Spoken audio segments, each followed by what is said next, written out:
Assalamualaikum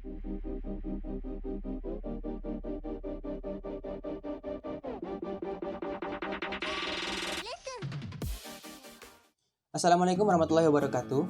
Saya Davi Ridwan Asari, mahasiswa Fakultas Ekonomi dan Bisnis Islam Prodi Perbankan Syariah, Universitas Islam Negeri Lampung.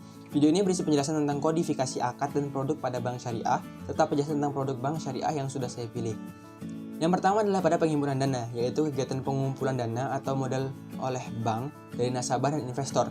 Penghimpunan dana ini menjadi sarana bagi bank untuk mencari pendanaan guna operasional bank dan sumber dana bagi pendapatan bank. Pada penghimpunan dana, bank syariah ada dalam bentuk simpanan yang termasuk ke dalamnya adalah giro, yaitu simpanan dengan menggunakan cek dan bilet giro dengan menggunakan akad wadiah yang artinya titipan.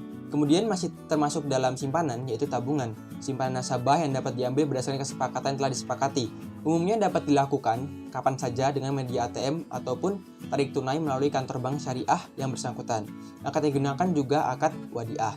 Kemudian sumber penghimpunan dana lainnya adalah investasi, termasuk ke dalamnya adalah giro, yaitu investasi dana nasabah yang penarikannya sesuai kesepakatan dengan menggunakan cek, bilet giro, ataupun dengan pemindahan bukuan.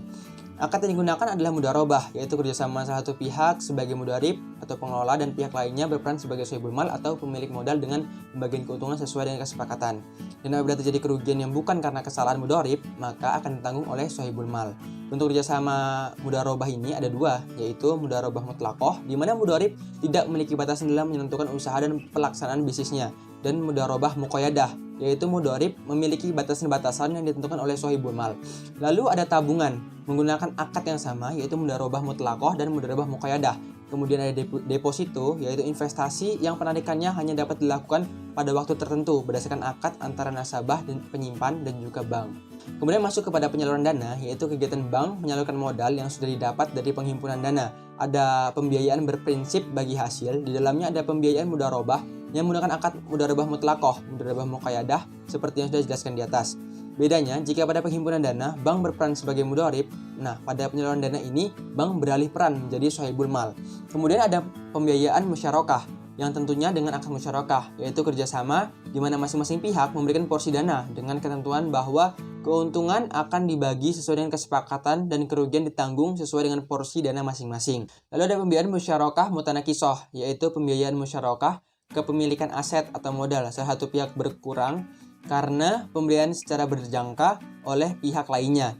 Akad yang digunakan adalah akad musyarakah dan bai atau jual beli. Kemudian ada pembiayaan berdasarkan prinsip sewa menyewa, termasuk ke dalamnya ada pembiayaan ijarah, yaitu penyediaan dana dalam rangka pembelian hak guna atas suatu aset dalam waktu tertentu dengan pembiayaan sewa atau ujrah tanpa diikuti pemindahan aset itu sendiri. Akad yang digunakan adalah akad ijarah. Lalu ada pembiayaan ijarah mutanabiyah bitamlik atau IMBT, yaitu penyediaan dana dalam rangka pemindahan hak guna atau manfaat dari suatu barang atau jasa berdasarkan transaksi sewa dengan opsi pemindahan kepemilikan barang.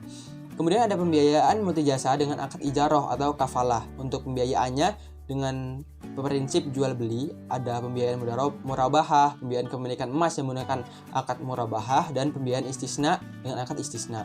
Lalu ada pembiayaan salam. Selanjutnya ada pembiayaan berdasarkan prinsip pinjam meminjam.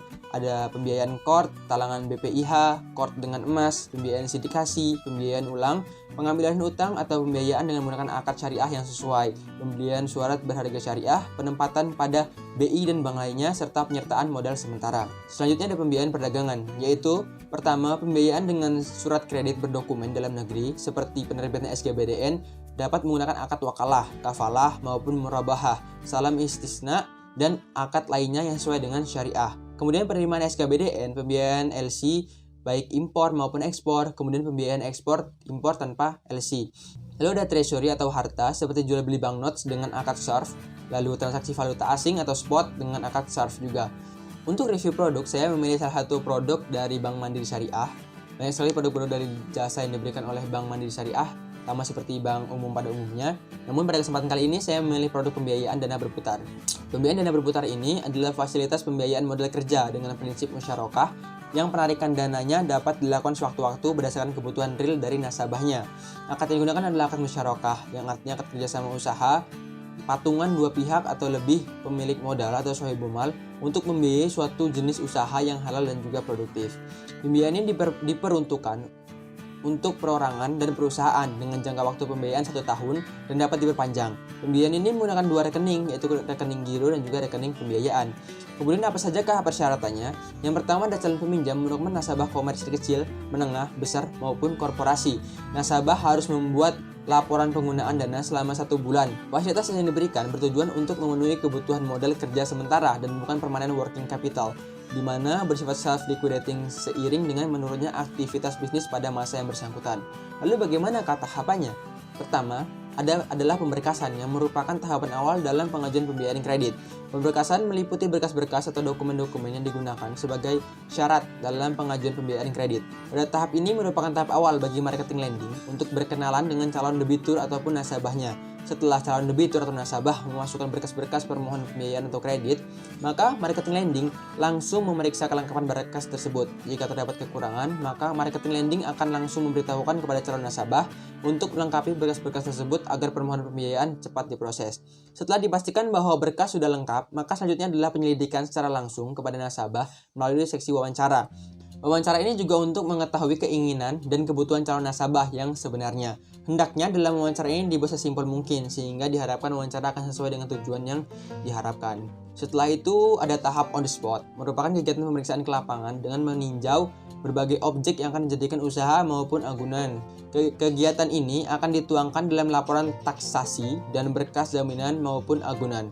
Kemudian wawancara 2 merupakan kegiatan perbaikan berkas jika mungkin ada kekurangan-kekurangan pada saat dilakukannya on the spot di lapangan. Catatan yang ada pada permohonan dan pada saat wawancara awal dicocokkan dengan kegiatan on the spot yang telah dilakukan untuk melihat kesesuaiannya dan juga kebenarannya. Lalu analisa yang merupakan tahap lanjutan setelah investigasi. Bila semua persyaratan telah lolos verifikasi dari investigasi, analisa merupakan kegiatan suatu proses analisis pembiayaan ataupun kredit dengan menggunakan pendekatan-pendekatan dan rasio-rasio keuangan untuk menentukan kebutuhan pembiayaan kredit yang wajar. Untuk lebih jelas yang dapat dilihat pada skema berikut ini, dimulai dari nasabah yang mengajukan permohonan pengajuan pembiayaan dana berputar kepada bank dan bank melakukan ACC. Kemudian apabila telah di ACC, maka nasabah akan memenuhi dokumen dan kelengkapan lainnya. Kemudian tahap selanjutnya adalah memproses data tersebut melalui ada penyidikan berkas awal, wawancara awal, on the spot, tahap analisa dan juga wawancara. Kemudian apabila telah dilakukan semuanya, lalu akan ditentukan apakah dana tersebut akan berhasil dicairkan atau tidak. Demikianlah yang dapat saya sampaikan. Mohon maaf apabila ada kekurangan dan kesalahan dalam video ini. Terima kasih atas perhatiannya. Saya akhiri. Wassalamualaikum warahmatullahi wabarakatuh.